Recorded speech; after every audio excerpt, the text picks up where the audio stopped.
It's really good to see you, by the way. Thank you. It's good to see you again. Hello to Black Elk as well, who I'm sure is with you right now. Hi, yeah. So, did you have a great Samhain last night? Very quiet. I just stayed at home, thought about the children, kept in contact with them to see what they were doing, dressed up in their little outfits, and but I live in the country, as I said before, so we don't get anyone knocking at the door here. The only 30 minutes away to be able to find people. Yeah, the only hearing that I heard about Samhain was maybe distant fireworks and my pussycat up at the window crying to get in. No banshees or anything out of the ordinary? No. Well, that's always good. You never know. And funny enough, I was thinking also, just remembering my childhood, and do you remember the wee sparklers that you get? I'm sure you still get them. They're like incense sticks, and you light the end, and they sparkle. And it's just to remember sort of Halloween parties and sparklers and things like that there. And you've got bonfire night coming too. Remember. Oh yeah. That's a kind of a British thing. Yeah. How is it more British? Yeah, it's sort of more British than Irish, but yeah, we would have had our bonfires last night. Yes, nice. Love that. Yeah. Hello, everyone. If you can click the comments, you can see people's names popping up, and you can see what they're saying. Oh, good. Everything. Hello, everyone. Oh my goodness! I know. Hello, Chantal, Stacey, Jennifer, Jessica, Laurie. Hello, Donna. How is everyone today? Did you guys have a great evening last night? Anything exciting happen? Hi, Steph. Nice to see you. How is everyone? So they all keep in touch with these comments. Yeah. We're very blessed. Karen. We are so lucky. We have so many wonderful people that I hear almost every day to join our conversations. Yeah, that's fantastic. Yeah.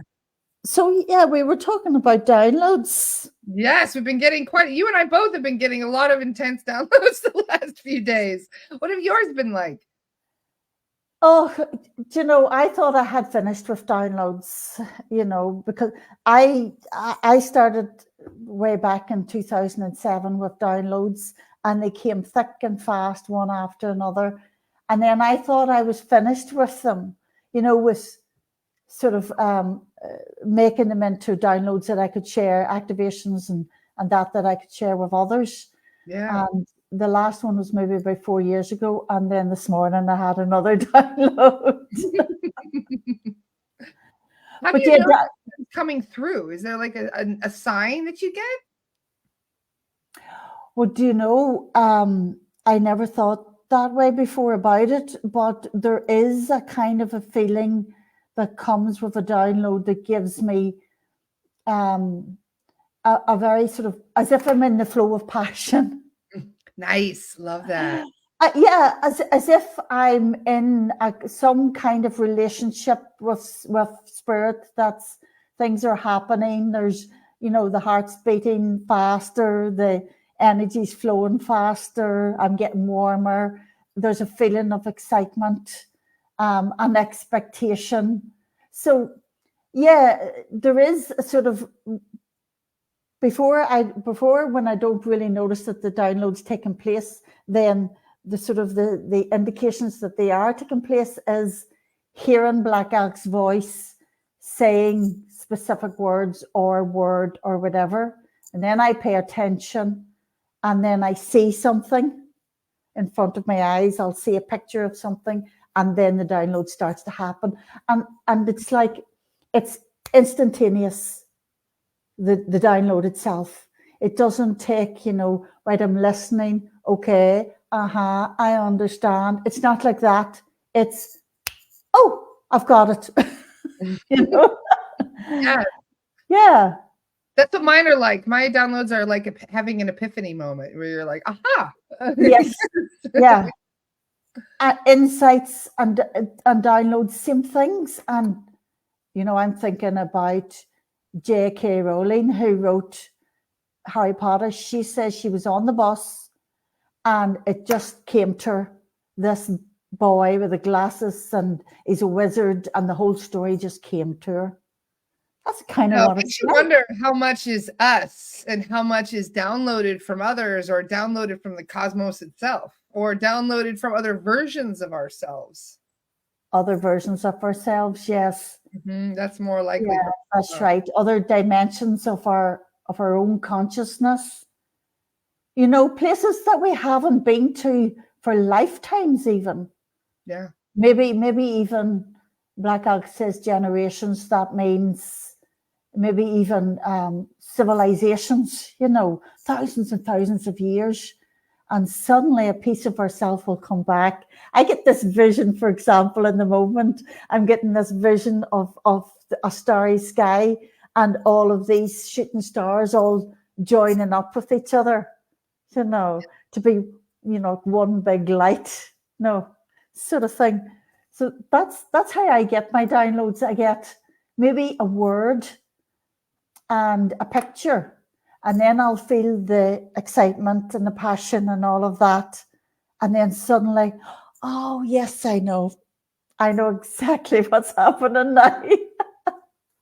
It's wonderful. Well, it's funny, like Michelle just says, well, maybe that's why I connect with the Lord of the Rings story. But the funny thing is, the Taygeten, the Pleiadians that I resonate with very deeply, they have already said that that's what life was like before the flood.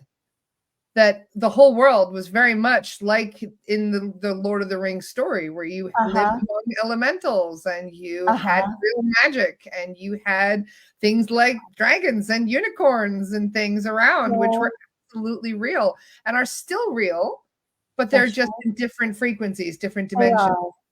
But they too are us. You know, they're the I within the consciousness. I like to talk a lot about consciousness.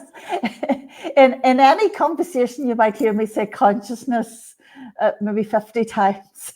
But yeah, consciousness is I am consciousness, and everything that exists is part of I, is part of consciousness. Yes. And so the dragons and the, what did you say, the unicorns and the fairies. And the fairies and all the different elementals, and including the elemental way of living in Atlantean times or Lemurian times. I always see Atlantean times as times of elemental life, and Lemurian times as times of change, hybrid life. Because both had elementals. And you know, the funny thing is, I did a past life resonance on somebody 2 days ago that had a past life in Lemuria. It's quite a famous person. I'm not going to say who, but when I did this clearing on her, I asked, and they said something about slavery. And I said, wait, in Lemuria? And they're like, yeah, there were slaves in Lemuria. And I was like, oh, I haven't come across that either. I didn't know that either. Yeah, she was dealing with a shadow life back then. But, wow, these slaves in Lemuria, but you don't hear these things. It's just not talked about. No, it's not. And perhaps that's maybe because that was not the majority of Lemuria. Well, this is the thing. It's just for example, if you look at Atlantis like New York City, you get everything. It's duality, you know, that's just how duality is. You get the good with the bad and all throughout. So Atlantis, New York City. Okay. It's a mix. I mean, it was a mix of different, it was basically like an ET city because there were countless different races from all over the cosmos that come together. Some had some very covert intentions behind things like laboratories. And I mean, they used to have coliseums in Atlantis where they fought not only people against each other, but the hybrids against each other. A lot of I didn't know that either. I didn't know that either. No, for me, Atlantis, I came into Atlantis at the very end of the project. So the 12 islands were established, And it was very much at the end of that Atlantean program or Atlantean project, or whatever you might like to say. And I came in at the time just before it fell. Yeah. So for me, I suppose there was then a lot of Well, thousands of years a that they lot of had shadow then. There must have been. Yeah. There must have been. But before that, my memories are mostly Lemurian. And I think I said this to you before, but very, very strange, my memories of Lemuria. My first memories of Lemuria were as an ox. An ox? An ox, yeah. Really? Big heavy ox. Yeah. And I remember feeling, oh my gosh, this is so heavy. You know, when I was remembering it. I was thinking, oh my gosh, this is the heaviest thing I've ever felt in my life.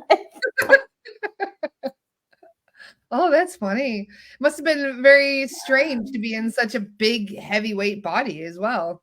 I haven't. I've only felt it once, and that was enough. But you know, I felt many times the feeling of like being in rock, inside rock, or being rock, and that's heavy. Yes. But it didn't feel as heavy as the ox felt, because I suppose the ox is big and cumbersome as well, and maybe the ox's consciousness is heavy too. I don't know. I think it also depends on the body. It was really funny. One of our other mediums that comes on here on occasion, one of his soul guides came through, and we asked what it was like to take a human body that way. And the soul guide laughed, and it was like being in one of those big underwater suits that they used to have back in the day, you know, those the big giant ones with the big heads, and you're very heavy. You weigh like 300 pounds as they're lowering you down. And if you want to lift your arm, it takes like forever to try and lift your arm. That's what he was saying. It was like coming into a human body after not being in one for so long. I can imagine. So imagine an ox being a lot more just as difficult. Exactly. Because I remember too, in this life, when I was, say, about mid-30s, and I hadn't really got grounded yet. I was still very much way up here or out there, you know. And I remember a feeling of being grounded for the first time, driving the car, and my thumbs and my hands felt as if they'd got really, really thick. And touching the steering wheel, and everything was so thick and so heavy. It was like, what is this feeling? Oh, that's funny. It reminds me of Everything Everywhere All at Once with the hot dog scene. That's so funny. So they, you know, when you have a body that you are technically, you know, not used to using, I imagine it does throw you off, because this is what most people don't realize. You're not really in your body. You're sending a signal to your body that's being picked up by the brain. So you're like a drone operator, if you think about it. Yeah, it's all just experience, isn't it? For want of a better word, it's experience. It's not so much that these physical things are real and separate from everything else, but everything is one invisible motion. Yes. That's just appearing in different shapes and sizes, and it looks separate. So when you feel that, it's not that you're going into something, you're going into the body or going into the earth or whatever. It's just an experience of becoming physical, bringing your awareness into the physical side of the rainbow, as opposed to the violet invisible side of the rainbow. But so this morning I had a client in my cabin space, a lovely client, and we've seen her before many times. And what Black Elk wanted to say when she sat down was one word: intrajectory. And I well, what does intrajectory mean? And then I saw this like a circuit board. It was just like I'm looking at her brain or her consciousness or whatever, and it was just like an electronic circuit board with all these different circuits going off here, there, and everywhere. And I could see the path along the circuits that we usually took when she came to me, and Black Elk would talk with her about her passions and her desires and what she wanted to manifest and all of that. And this time I saw like a different path, go in a different way. And it was in trajectory, so it had to be going within to find a different path.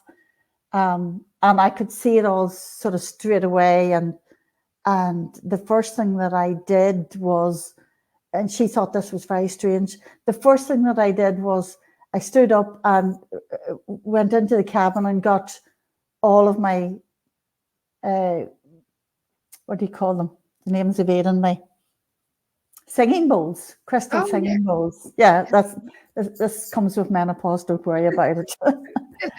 Crystal singing bowls. So, and 3 singing bowls in particular, and I don't want to go through the whole big long story, but she was like, how do you get that from the word in trajectory? But you need these 3 singing bowls. Like, you don't know, you get the word, the passion starts to flow. You have the thing, you have the whole Harry Potter story in your head, and it's like you take that, that liquid charm that he took that gave him luck, liquid luck. Yes. It's like you've taken that and you just know you need this, you need that, you need to do this, you need to do that. And then the whole thing comes together. And what actually came together, Laura, was another activation. And I haven't downloaded an activation since about 3 or 4 years ago. And this was yet another activation for slowing down the process of manifestation so that you can actively participate in and consciously participate in manifestation of your prayers. So here we had Black Elk was talking to me all my life about prayer, and the young girl that came to me today, the client, she began with talking about her prayers.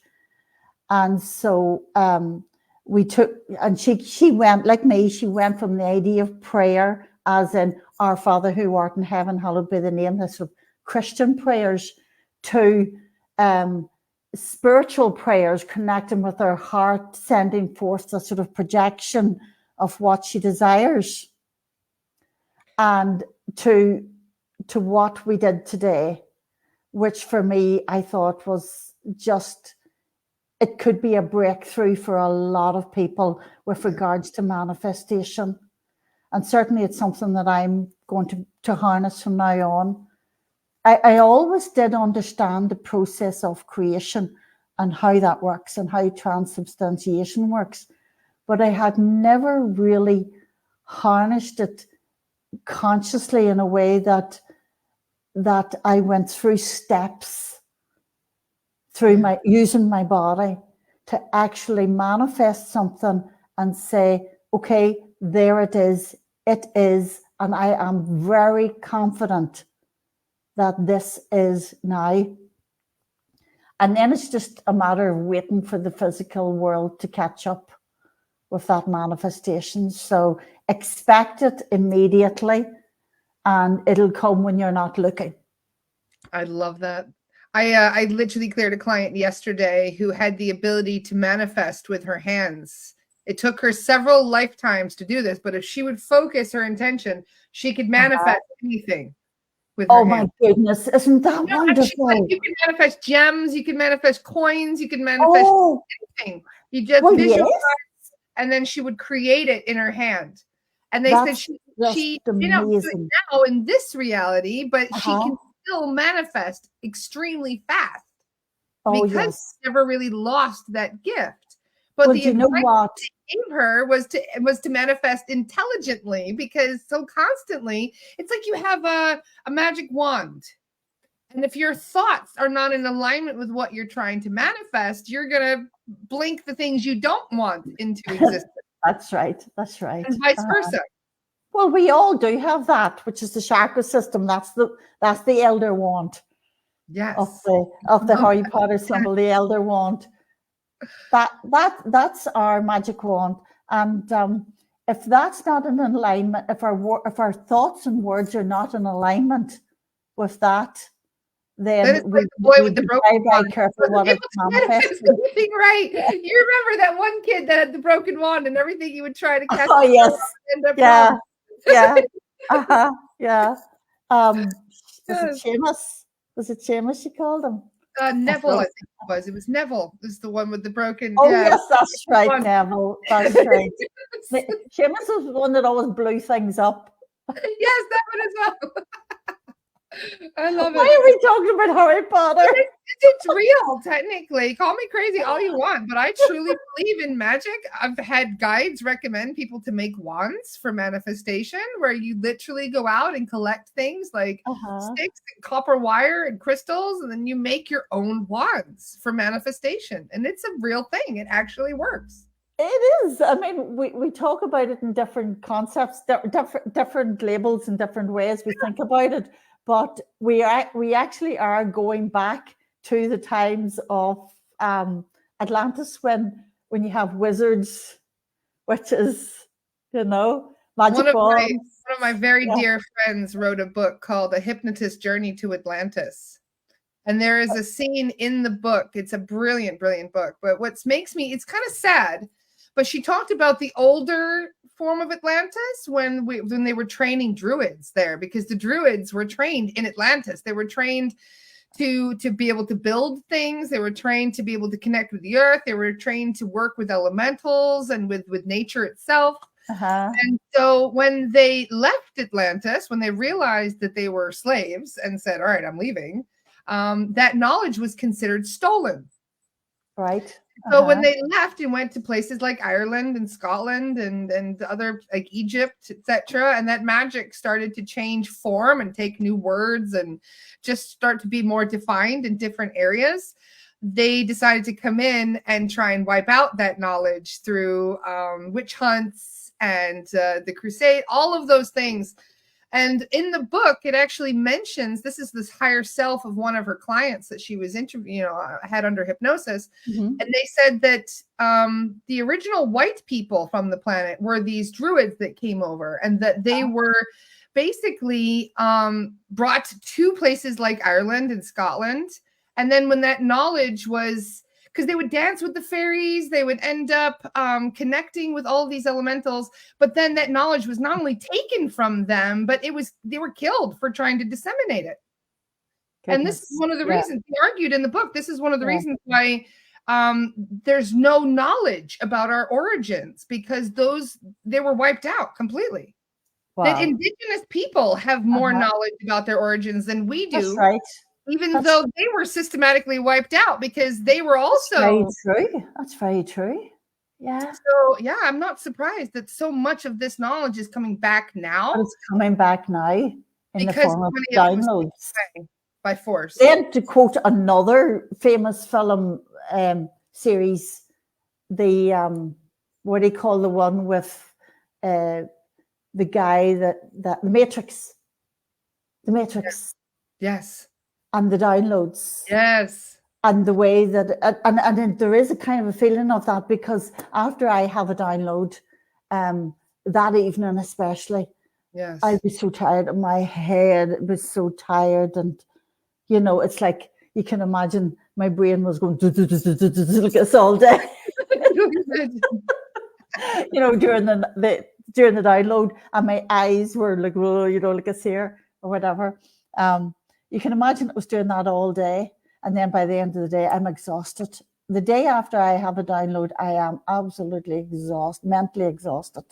Yeah, dehydrated, exhausted. Sometimes all of those things. Feel really, really ill. Yeah, headache really, really tired. It helps. So you were talking to me there one day about the downloads that I've received. And the activations and all of that I've created because of these downloads. So if it's okay with you, and if it's okay with you guys, I would love to start to talk about them. Please, absolutely. Brilliant. Okay, so my goodness, just hold on to your seats, because there's a lot of them. From Black Elk or from the higher self? Most of them from Black Elk, but then see, I've got this vast spirit team. Yes, I bet you do. And they're all well known, famous sort of people in history. So there's pictures of them on the internet. People like Black Elk and Sitting Bull, the Lakota, and Padre Pio, which was Catholic, and there's, St. Paul, which was, used to be Saul. And, there's so many, Helena Blavatsky, who was the Theosophical Society, Grace Cook, who is the White Eagle Lodge, all of those sort of figures in history that you would find sort of,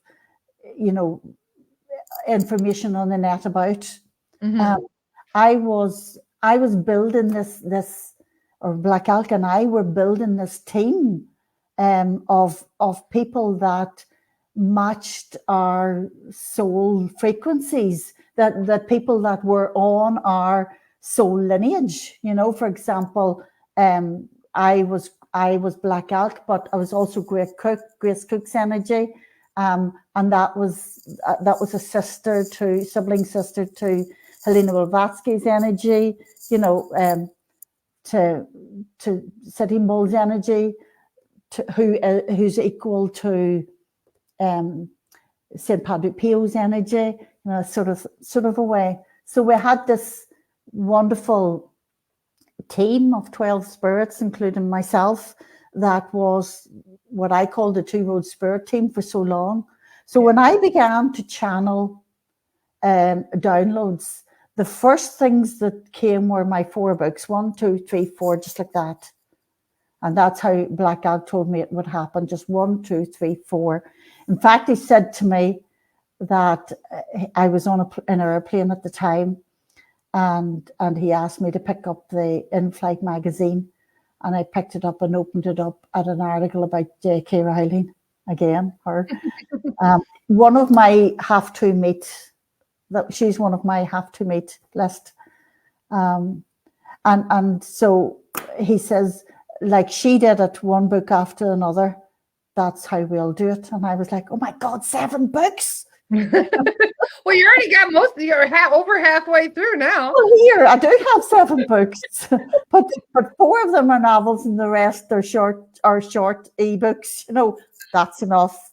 I'm actually writing another one at the minute called Navigating the Spiritual Path, because I thought I was at the end of my downloading path, as far as activations are concerned. And so I wanted to write this book to help people navigate their way through all of the various activations that they would go through on their path. So I wanted to do that, and I'm halfway through writing that. But the books were first. And I think I told your listeners before that my first book, The Two Roads, very, very welcome. Anybody, very welcome to read it on an ebook sort of PDF form, not physical form, obviously. But they were first. And then came 2 very important downloads, Lara. And to me, they're my life's work. Not so much the books, which I kind of are my life's work, but these 2 healing modalities are my life's work. One is for healing your own mind, healing your nervous system, which is ultimately important. And the other is for healing the karma of your ancestors, of you and your ancestors. That's a big one. Ultimately important. Big one. Person I clear, I should say every single 19 out of 20 people that I clear will have some sort of ancestral karmic contract. Yeah. So it's your parents' contracts, your grandparents. And the 20th person just thinks they don't. Yeah. Well, it's like your great aunt could have made a deal with someone, and all of a sudden every single child, even the cousin down that bloodline, have that contract. It was part of it. It's crazy. Oh, it is. Great-great-grandfather made a decision 100 years ago, and you're being beheld to that decision? Like, what is that? Even thousands of years ago, you could still be carrying energy. It's just amazing. It really is. What is that? How is crazy stuff? Is that something that you take in? Is like, let's say that you're in the planning stages, you think, and you're like, all right, I'm going to take this body. I like this one. This is a good family. I can achieve everything I need to achieve with this family. Then they say, well, it's like some positives and some negatives. It's like, well, this is the perks of the family. You're going to not have to worry about money so much. You're going to be able to have little family vacations. But at the same time, you're also on the other side, you're probably going to have a more of a close link for, alcoholism. And you may have to deal with some narcissistic tendencies. With a side order of abuse thrown in. It's like, you have to choose. Like, do I have to weigh my options here? Yeah. But so it makes you wonder, like, why isn't it like skipping? Like, people, can't you like baldness, male pattern baldness can skip a generation? Why can't it contract? I call that the purple world. I think it's in my second book. And my second book was a sort of a series of lifetimes that I had lived. And then it was Black Elk's lifetime and this great vision that he had that we're living out now, this prophecy in everybody's heart of oneness, of taking all of the various separated parts of ourselves and bringing it into oneness, or all of the hoops of the world and bringing that under one umbrella. And so then I had all the various lifetimes that I had lived, and this terrible fall of my soul, fall from grace, and then this lifetime of Black Elks with the prophecy, and then the lifetimes that he prophesied for his own soul within that vision that he'd seen as well. So those 4 lifetimes, mine being the 4th.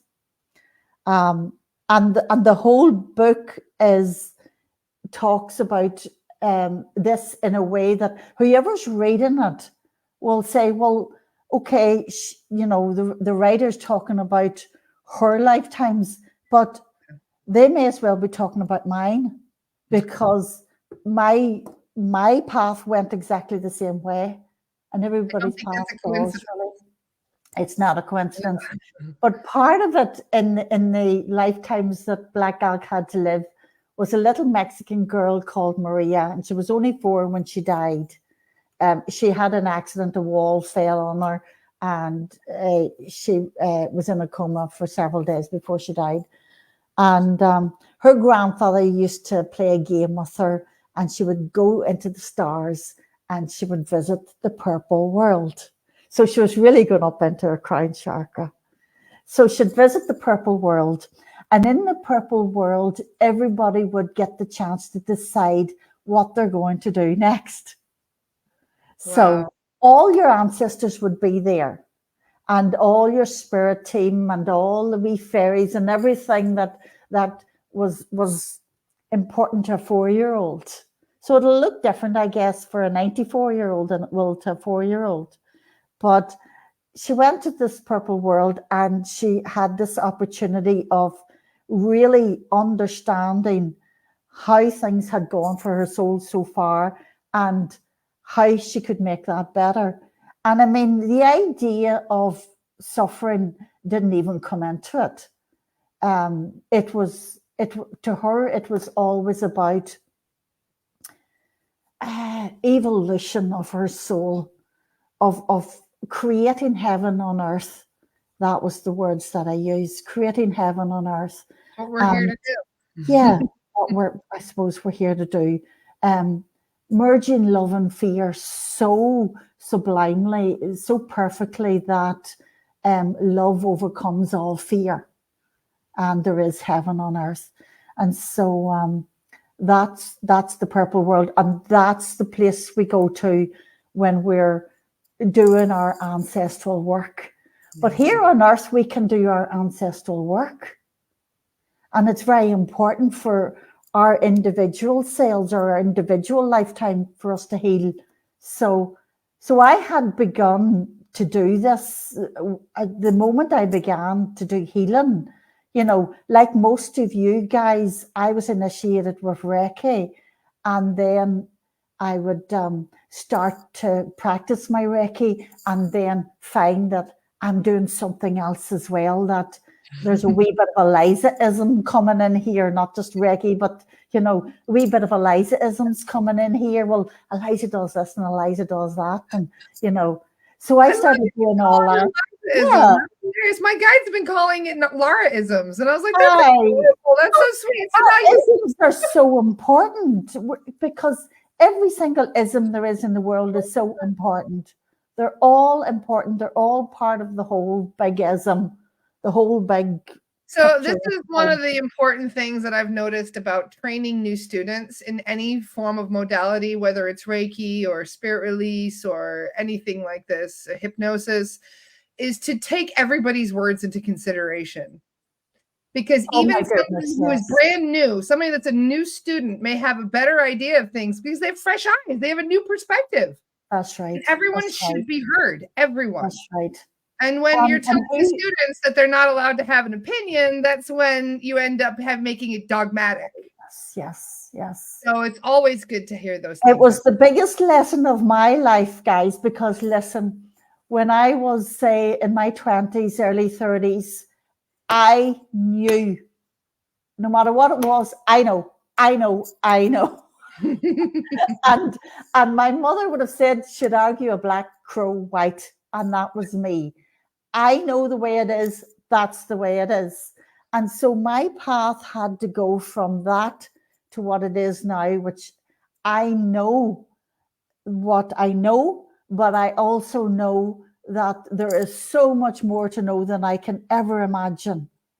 And that everybody around me, and no matter who they are, no matter what age they are, they've got something valuable to teach me. And that's the reason they're in my life. You don't bump into strangers or people by accident. No, They're you don't. there. They're there to learn from, even if it's only a momentary glance I and call what those you divine appointments. feel their frequencies. Then you'll learn from their frequency. Yep. This is what You're we where do. we're meant to be. Even This if, is what let's we say, do. you lose your keys and you're running 10 minutes late, and then you hit the grocery Yeah. store and you bump into somebody and you're like, oh, That's right. hold up, that was a divine appointment. And just to go back to that, to the activation of the healing modality that I learned for the healing the family soul, I call it, for the ancestral families, that also clears all of those little interactions, you know. So for example, you guys probably are aware of this. When you're intimate with someone, especially if you have an orgasm with someone, you know, you're sexually intimate, you have an orgasm, you take on their entire field. And so that's very similar to taking on your ancestors' energy. You're taking on someone else's energy as well. It's the same in an airplane. You know the way in an airplane, so there's somebody sitting here, and then the next seat is right behind it. There's like only a person behind them.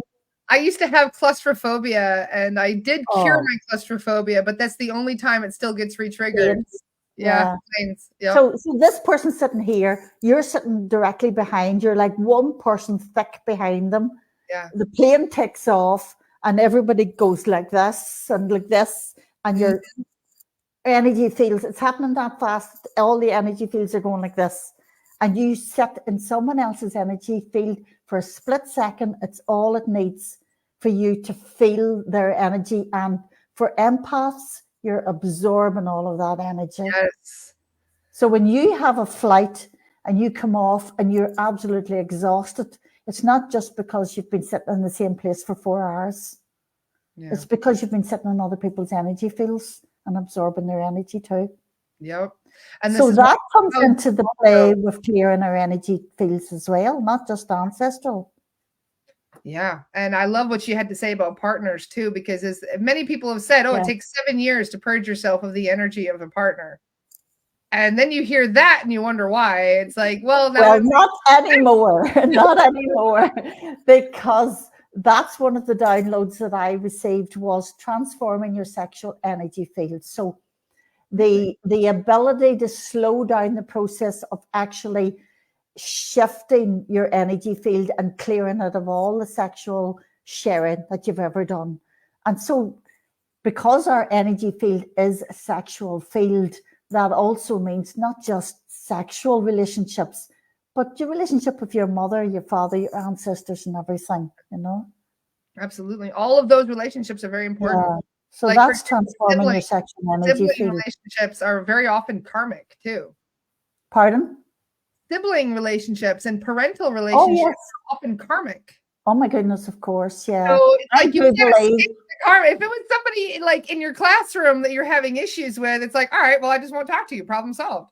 But with family, you can't have it is that family easily. people don't like to think of their family as somebody's, what's this? One more step back from that, and then there are no steps.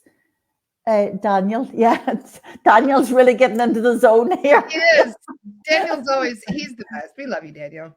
He's got a great point though, and I feel that many of us are still learning. That's the important thing, that we're embracing that learning. That's right. And That's right. and when it comes to partners and relationships and these karmic relationships, a lot of times the learning is just about letting go too. That's right. It Because is. we It hold on is a lot. ultimately just a matter of relaxation. Because as I always say to people, you know, the ultimate healing is just relaxation. Let go and let God kind of thing.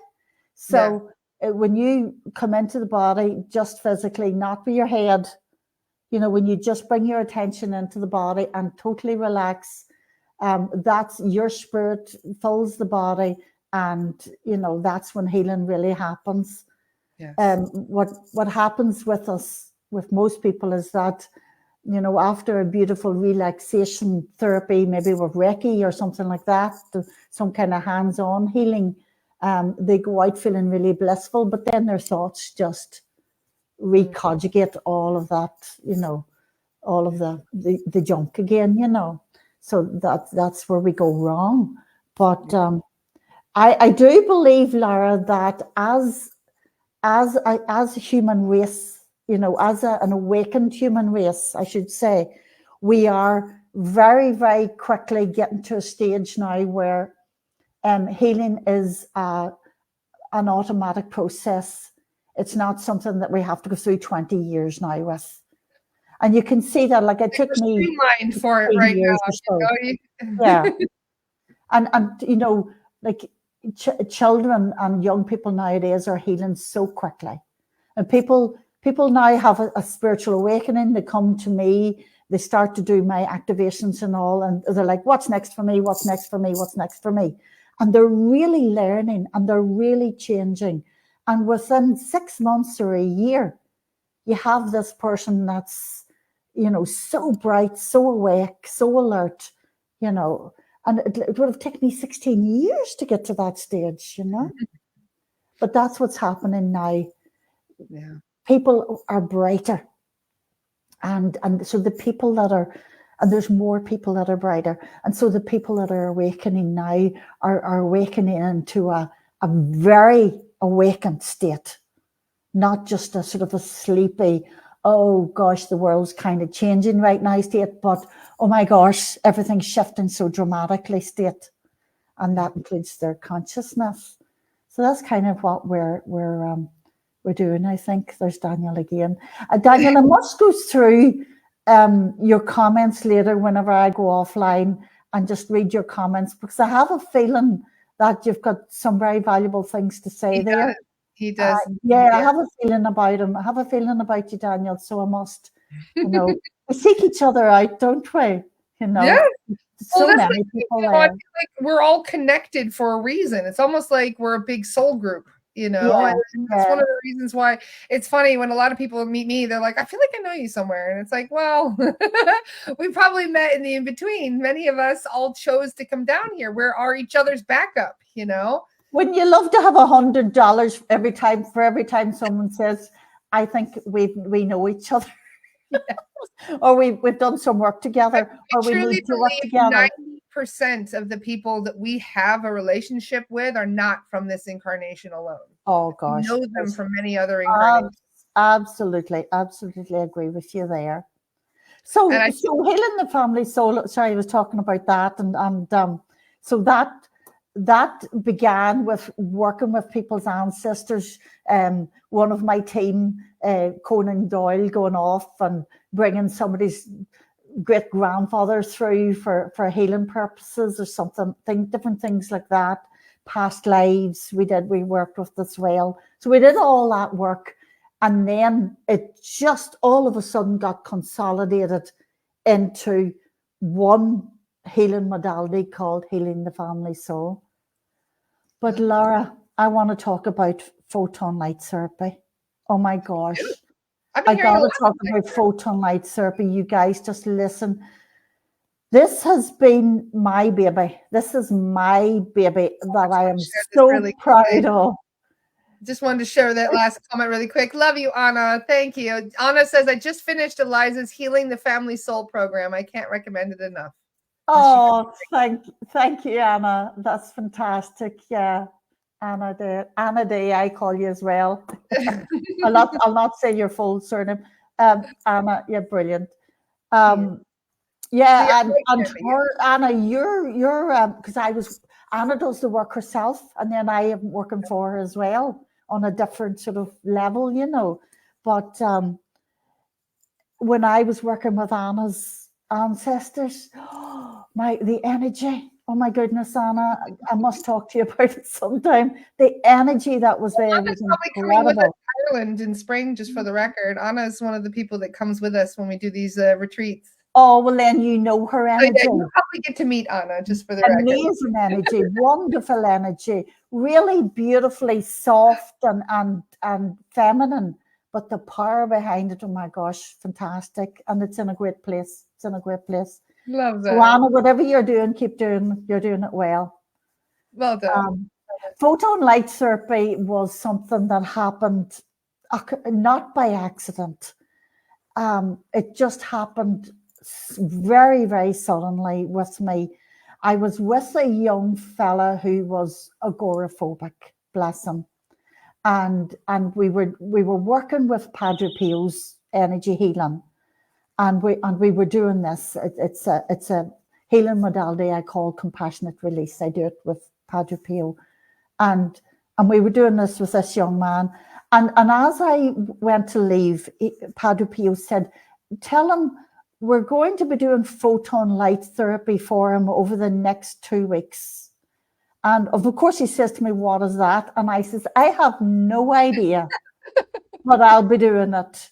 So just, take notes. So I sat down the next day and I says, okay, right, what's this photon light therapy? And all of a sudden it just began to flow.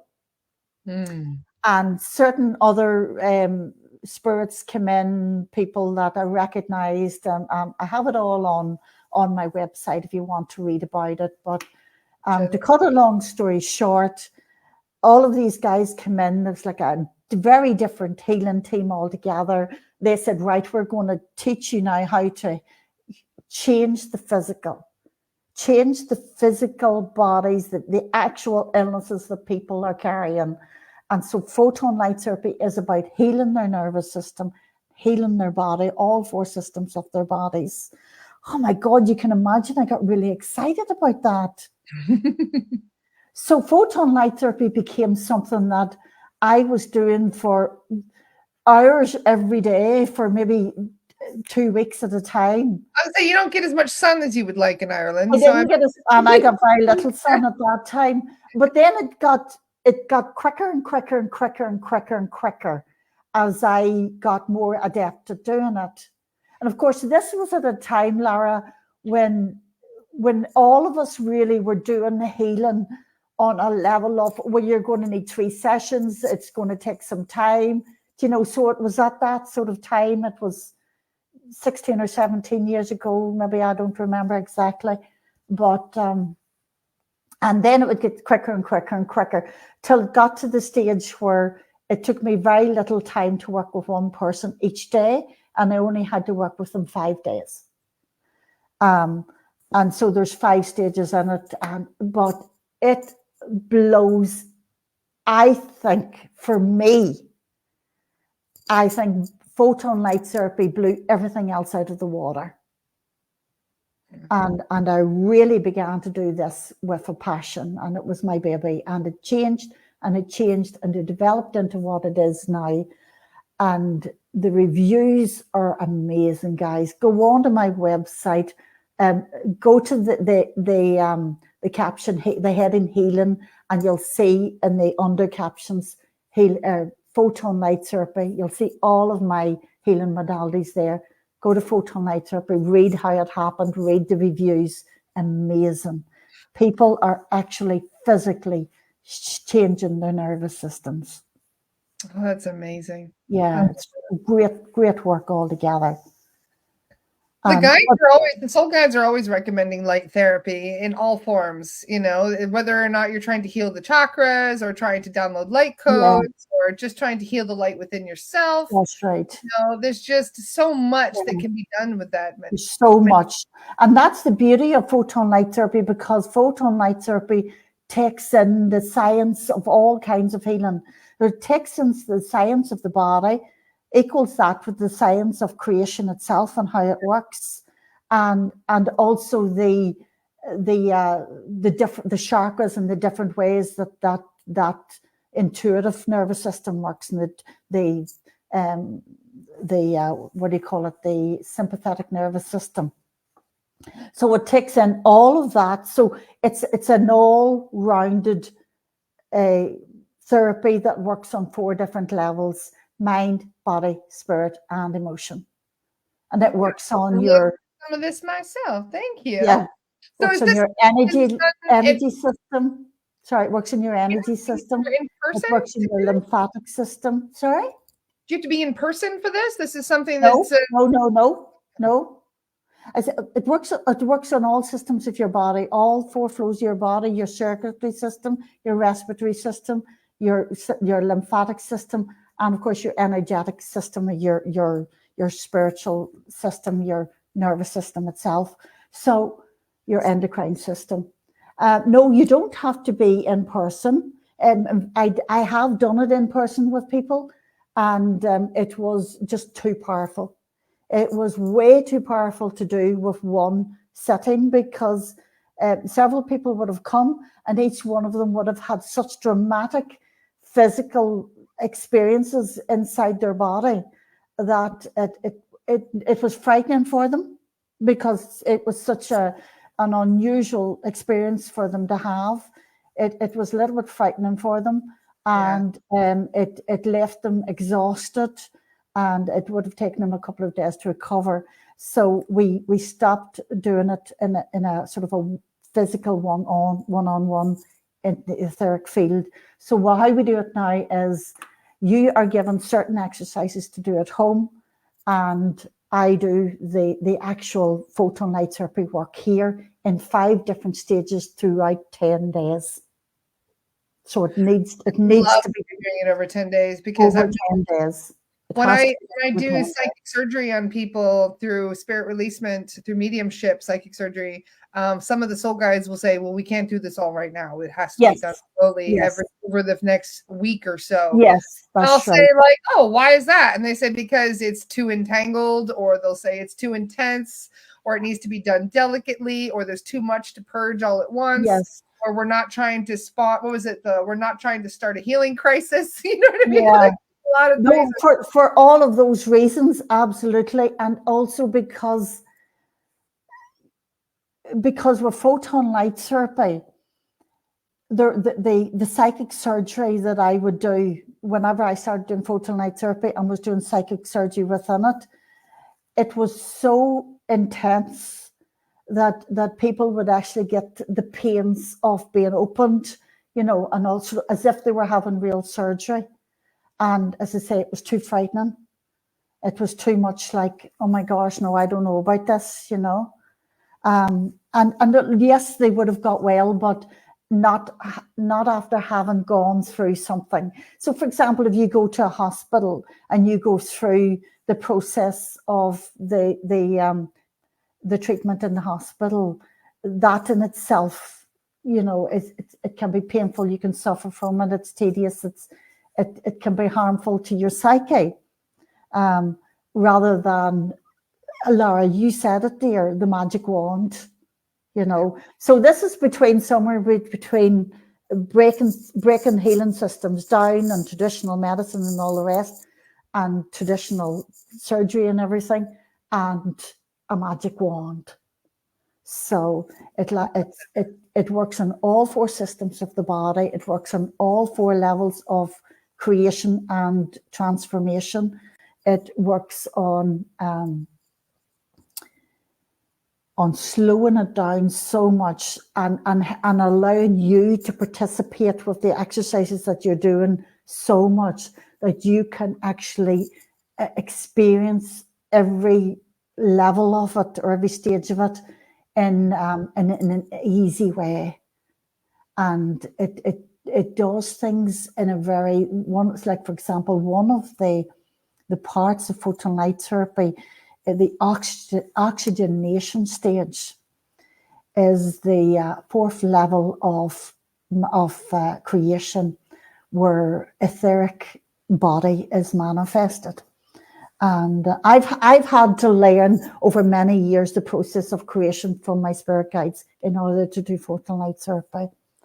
And in that stage, you're guided to do breathing in such a way that you can actually feel the shifts. And I'll suggest to you in the emails the certain experiences that you'll have, and you will experience those experiences.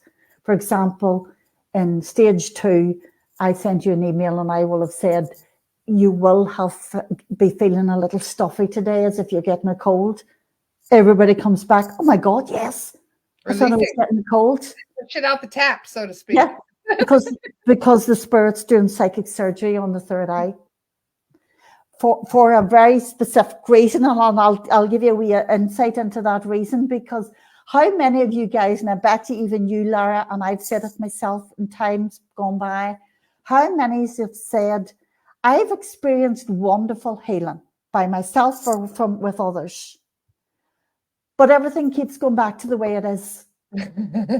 Nothing physically changes. And you know why? That's because of a wee organ in your brain, in here, and it's called the hippocampus.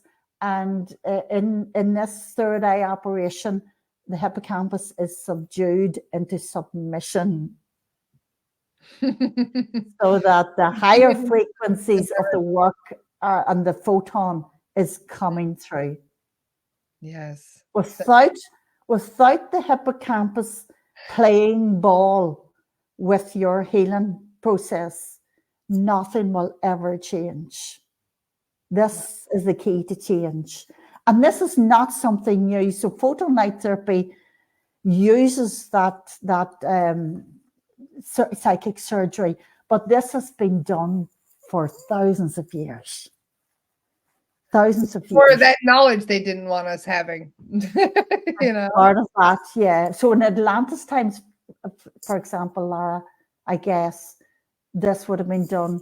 Also in the old laminaries, you know, of the Buddhists and that, way back thousands of years ago, maybe not even that long, maybe even hundreds of years ago, they would have drilled into your physical third eye, you know, into the hippocampus itself, in order to wake the person up or open up their highest consciousness, because it's the hippocampus that stands in the way. Wow. Sigmund Freud knew that. Sigmund Freud called it the ego, or the id. Have you ever heard of J-seals, Jehovah seals? Jehovah, as in the word for God. Seals. Yeah, they call them Jehovah seals. No, I've never heard of that. Tell me about that. They're basically like 7 little plugs that are all over your etheric that block energy from flowing properly. And when you remove the plugs, you can purge easier, you can download easier, you can channel easier. Yeah, and this is one of them. Yeah, I call them implants. I never, when I was working with those, and this is quite a while back, isn't it? This is years ago. They're Atlantean plugs, that's right. These here. But even it's years ago when everybody started sort of waking up to them and recognizing them. Mm-hmm. My guides called them implants. If they hadn't called them Jehovian, well, these are only I probably would have. Well, I don't want anything to do with Jehovah. The regular implants, like the ones I was literally talking about on my wall this morning, about the AI implants that we find, because we find AI attached to almost every client. Whether or not it's an implant or a tracking device or some kind of beacon or something weird, we find a lot of that. This is more in it's like a genetic lock. Yeah. It's passed down through your bloodline, and ever since Atlantis, ever since we were genetically modified and all of our abilities were basically turned off, Yeah. so we wouldn't have access to higher consciousness because they Yeah. didn't want educated slaves, of course. And so, or at least not all of them to be educated. But many of these implants are perfectly designed to keep us asleep. Oh, exactly. Exactly. The whole point of them. Uh-huh. I call them bad spirits, That you know, evil spirits, bad spirits, whatever. And the latest one that I've been talking about is COVID, as has everybody else. That's a That big one. was a design. Oh, 100%. I find An residual implant, energy whatever not you only wanna from the call it. jabs, but from the illness itself. Oh, And I asked the guides, I was like, how come I don't find residual energy from chickenpox? How come I don't find residual energy from the flu? But I find it in here. And they're like, because this is different. And I yeah. asked what it looks like, this residual energy, and they told me it looks like spider webs. Oh my gosh, it does so much. I think it should be called control, separate and control. Yeah. What's that they say the conquerors would do? Divide and conquer. And that's what it was designed to do. Divide and conquer and kill. Yep. Oh my gosh. It's a killer. So that's what I mean. Like that, you can tell the difference between a natural disease or illness and something that is designed and modified, so to speak. Yeah, that's not just germs. Yeah, exactly. Yeah. We're not just AI, not only the jabs, but the tests are also designed for spreading AI too. But my little guy, he got a test that went up the nose. Demanded upon him. I had no choice. They forced me to give him the COVID test in order to allow him back into school.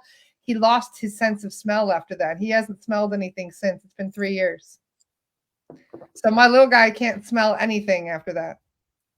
And you know, it's affected not only the people that took the jabs and that, but it's affected people that you only have to have COVID to be affected. Yeah. You know, or take the jabs to be affected, because you know, and even if you never had COVID and you never had the jabs, I still talk to people that, because maybe their parents became sick or died because of whatever, you know, anybody that's been touched by it, there's still that energy of divide and conquer in their lives. The lives had been separated in some way, you know, be it through death with people, you know, loved ones, elderly people, sick people, whatever. It made the sick sicker, and it divided everybody. And an awful lot of people split up with friends, split up with certain societies that they take part in. So many people ended up leaving their families because the dude just being stuck by themselves with the attitude, because you were either for it or against it. Yeah. And most people fell into that category, and I was there in the middle going, what is going on? You know, looking both ways, trying to talk to people, but you know, you could only keep yourself in balance, and that's all you could do. But yeah, that's an implant, that's seal, you know, and a lot of people are still trying. A lot of people are trying it. Cord wrapped around the arm when we pull it out. That's what it looks like. To me, it looks like a blue spirit. Yeah, it looks like a big, thick black cord that we have to pull out. Yeah. So yeah, let's. So that's a horrible subject. You know. Change the subject before we get kicked off of Facebook. We're talking about this. No, of course, yeah. No matter what, you have to watch your words very carefully, don't you? Yeah, I forget that all the time. I'm like, shit, we're not Sarah. Very often, whenever I see all these activations, I mean, there's I don't know how many there are. There's a lot. Activations, recalibrations, meditations, all of these things. An awful lot of them are free. Some you have to, you know, there's an energy exchange. Yeah. But every so often, I like to give them at a really good offer, like half price. Nice. Just that started whenever the lockdown started, because people didn't have as much money, they weren't working, things like that. It was a time really when they were able to kick back and relax with their family. And it was a time that was really good with regards healing, you know. So I thought, let's make this really, really available. Started giving things half price, and I still do that. But what Facebook did was, every time I would use the word offer or 50% off or half price or something like that, the post was taken down. We call that pay to promote. They want you to pay for your promotions, and if you don't and you pay, can they understand hide it, unfortunately. exactly. You understand that, but you That's know, why you got to use however, smart lingo. You know, don't let them figure it out what you're trying to do. yeah. I like to make my own rules. You have to on this planet. You have to come up with your own rules, so to speak. Yeah, it's the only way we're going to break through this divide and conquer and control and whatever. But I'm here to be your unique self, Eliza. Yeah. Make your own rules and love. Exactly. I love hanging out with you, by the way. I can't wait till we can hang out in person. I'm very excited to I know. Listen, did Laura tell you, everybody, that she and I were talking and she's going to come to Ireland? Yes. Hopefully around Beltane. It's my favorite I'm hoping to bring Elodius with her. Yes, that is the plan. And the one big bus. It's going to be amazing. This will be a plan for April. We're manifesting it. We're working our magic wand to make it happen. You guys help us to manifest it. Yes, end of April we're going to have an Ireland. Like when Laura goes to Ireland, I will go too, or when Laura goes to Ireland. And who's coming with me for Beltane, eh? Last week of April, first week of May, a little bit. Beltane. And I've got the perfect Beltane stone circles that were actually used for Beltane. Really? Yes, it's in the County Donegal, but it's not that far from me. And it's a small stone circle, but very tall stones. It's on a hill, and it's a place where it's called the Beltane Stone Circles, and it's the place where Beltane was celebrated for generations. Oh, I love it! Wonderful. Who's coming with us? I've got a lovely picture. In Derry, actually, she's just down the road from you, so to speak. Oh, well, she'll know it because it's not far from Derry. It's just outside a place called, help me out, my head's. Oh, it's in County Donegal. I'll remember. It begins with an R. How exciting! She might actually write it down here for me. So I'll take you there, and we'll have the whole itinerary worked out.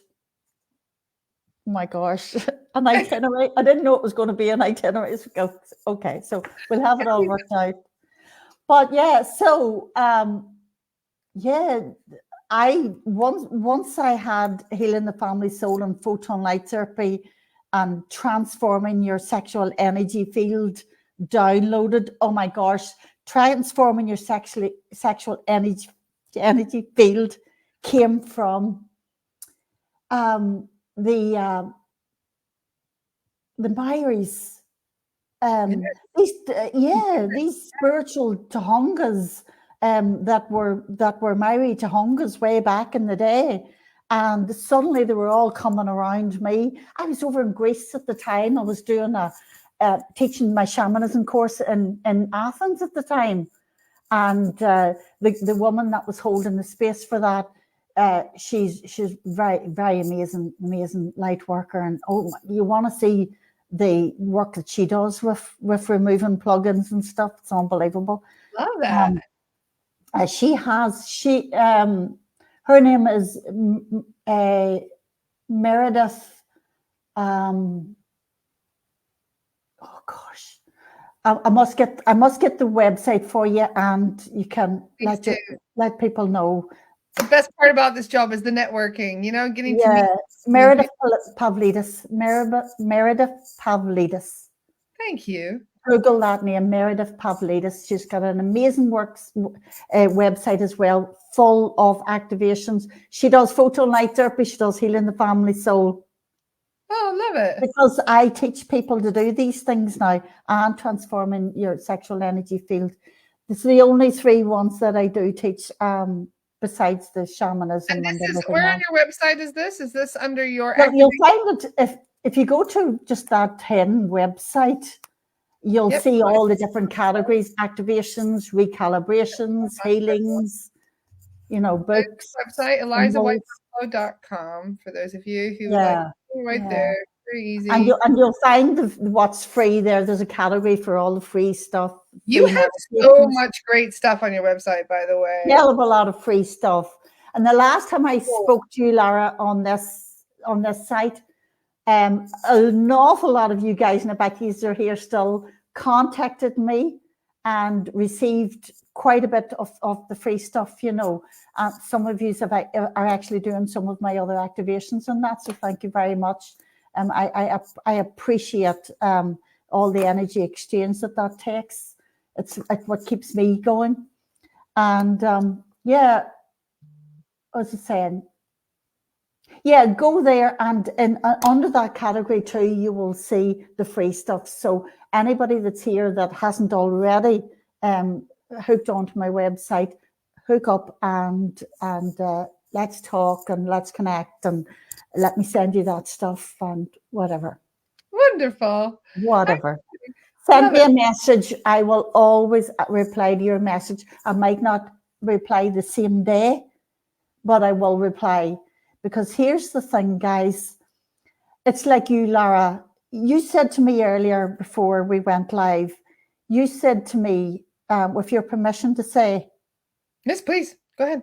You said to me that your guides have been saying to you, put your seatbelt on. This is going to get really fast moving now with you. So there's so much work that you have to do. Yeah.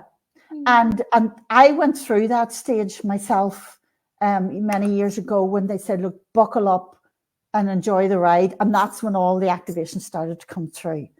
I was never as busy in my life as I was during lockdown. That was the busiest time I've ever had. I was working almost 24/7. It was way too much. And I started to slow down. And then my guides started to say, right, condense, condense, condense. So I had to look at everything that I was doing and see, right, what's really important here, as far as, helping other people is concerned, and what can we do without. So I stopped doing certain readings. I stopped doing this. I stopped doing that. I'm only doing what really I feel is still in my heart to do. Do you understand? Yeah, I'm still following my bliss. So, and really that has resulted now in me working 3 days a week. 3 days. I love that. So I might not answer you on a Monday or a Wednesday or a Sunday. I might leave it to Tuesday or Thursday and Friday. So, but I'll always reply. So don't be afraid to say, write a message. Hello, Eliza, I'm such and such. Yeah, and here's what I'm doing. Daniel. Perfect. Lovely. I'm so excited to be able to spend time with you in person too. It's going to be so much fun. Yeah, I look forward to that. I really will look forward to that. When we start to talk, Lara, we could talk for hours. I know, I really could. I hope you will say, Eliza. Yeah. Yes. Oh, do you know what I'm doing? Do you know what I've just finished doing now? And I absolutely loved it. I must share this with you too, because this is very current for an awful lot of you guys, because you've done the whole sort of healing and healing your relationships, healing your ancestral energy. You've done all that kind of stuff. And you're really now flowing in a space where you're being the witness and attempting to keep there in that energy all day rather than buy into the drama of life. So that's kind of where we all are. We're witnessing and we're reminding ourselves to be the witness, sort of thing, and to not detach ourselves from the drama of it all. Because there's so much chaos now, but that's important. That chaos is important. Anyway, I have the very thing for you. It began with an activation called Your Crystalline Heart. And I was over in Finland doing this one year there with Saffron Satara. A lot of you will know Saffron Satara, lovely, another Northern Irish woman. She's lovely, yeah, I've known her for many years now. She walked into one of my shamanic classes and into my TP one day, and that was it. Friendship for life. But and I recognized her straight away as being a I was powerful, going to say, I powerful bet you that's a very light old worker. friendship that you have, even dating Oh, back goodness. multiple Yeah, lifetimes. yeah. I do have that recognition with you as well, Laura. Yeah, I can But feel that. yeah, so anyway, I was over there in Finland with Satara, with Saffron Satara, and we were doing Your Crystalline Heart, and she was doing her thing, you know, what she does, like a lot of light language and stuff like that. She was doing at the time, and it was wonderful. So I came home with Your Crystalline Heart, and it very much an activation form, and it's beautiful. It connects you with your mastery consciousness. You know, it connects you with that part of you that is the witness, and it's just sitting by the river and is just watching the chaos on the other side, and you know, on the other side of the veil, so to speak. And then after Your Crystalline Heart came these retreats, 7 retreats, an amazing energy, you know, higher healing, you know, the prolongation of life. So the anti-aging sort of codes that they had way back, you know, at the time of Elizabeth, the grandmother of Jesus. You know, she was in a scene, and she lived for hundreds of years. People in those days lived for hundreds of years because they had the anti-aging codes in their DNA were active. And so she is one of the masters that's in the retreats that's brought the anti-aging codes. And Nice. They call that particular retreat the Fountain of Youth. I knew you were going to say that. You know it. You knew it. How did I know? There's the parting of the Red Sea. There's the Fountain of Youth. There's the great balancer of the physical body. Oh my gosh! Oh my God! My the Purple Heart. Loudly too. That's funny. Oh, it's Hey, Laura, wonderful retreat. So they're there as well. Go on to the website. Go into the web shop. Have a look for the Secrets of Lemuria retreats. Secrets of Lemuria. Secrets of Lemuria, because Love it. they were brought to me by one particular master, the Master Afra. He talks a lot about Lemuria and Lemurian consciousness, and then introduces you into bringing your Lemurian consciousness back, your mastery consciousness back into your life. Oh, and it's just, I mean, we could spend the rest of our lives there. Oh, I bet. So we could. But no, yes, today I had another act download, and it's manifestation, and so perhaps that's where we're at right now, is learning how to really, you know, not so much put the photograph of the new car we want up on the mantelpiece and say that's my car, you know, but actually consciously, physically engage with the process of creation and with manifestation. One of the things a lot of people don't realize about manifestation, that it works faster when you give something as well. When you start to give, if you expect to receive, the fastest way to receive is to start to give. Absolutely, yeah. So the more generous you are, the more the universe will kind of, we'll see. Right. Well, I've always been a generous person, I must say, and I've always been a sort of a person with a Jesus complex, you know, the Savior complex. Yes. I always had that. Obviously, I don't have it now. You know, I've humbled myself greatly. But I was a person that had the Jesus complexes, and I was a person that knew the truth. And now I don't have any of those two things. Yes. What was it? I am an educated man, for I know that I know nothing. Or what was that quote? Yes. I don't know, but that's true. The person that knows nothing. Mm-hmm. So I knew nothing. I know nothing.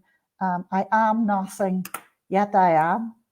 That's actually how my second book starts. When I tell you, this is a nice story. Let me tell you this here. Okay. That's the words my second book begins with. In the beginning, there is nothing. I am nothing, yet I am. Right. when I have 4 novels, and with each of those 4 novels, they began with just me hearing a sentence. And I sat down to write my first novel, The Two Roads, and I didn't know how I was going to write it. And I sat, and Black Elk says to me now, because he channels an awful lot of it, and it's just coming right through. So as I'm thinking about it, it's actually the channel that's coming through. And so I sat there with my fingers on the keyboard, looking at the screen. Knew it was called The Two Roads because he'd already told me that, and had no idea how I was going to start. And then I heard Rose was in the cupboard. She'd been there all afternoon. No one was looking for her. The emotion that goes through me when I say that. And then the book followed from there. Rose was in the cupboard. And the novel followed from there. And then the second book started with, I heard, in the beginning, there is nothing. I am nothing, yet I am. And then the process of creation follows that. And then the third book started with, you are going back to your childhood. And the fourth book started with, you are beautiful where you are. No. And the fourth book, oh my gosh, I wrote that in 6 days. Would you believe 6 days?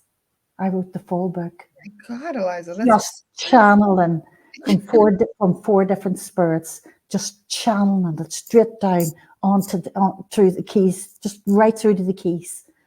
And at the end of every day, I would sit, well, maybe several times during the day, I'd sit back and I'd read what I wrote. And I'd go, oh, I don't really understand. And they'd go, don't change a thing. So I didn't. The scariest thing I have done is to put that fourth book out without changing a thing. Obviously, just tidying up the punctuation and spelling. That's a lot of trust in spirit. It was a lot of trust in spirit. But I had got a taste of that with book 1, 2, and 3. Yes. So, yeah. So after 6 days, I had it. I came home and I started to edit the spelling mistakes and everything that happens whenever you're typing really fast. And I didn't change a thing. But listen, I hired a little thatched cottage in Donegal, in County Donegal, Ireland, for me to go and write the book, because Black Elk had said, I'm going to write it in a week. Yeah. So I hired it for a week, and I sat down and I wrote it in 6 days. And I was on my own entirely for those 6 days. By the 7th day, which is the day I had finished, I went for a walk, and a man stopped with his car. A local man stopped in his car, and he asked me, did I want to lift back to the cottage, because it had started to rain. And I was so high, in such a high frequency still, when I spoke to him, I went, and he says to me, oh, you're all right, you're okay, I'm not going to harm you, you're okay, don't be afraid. Because I had gone,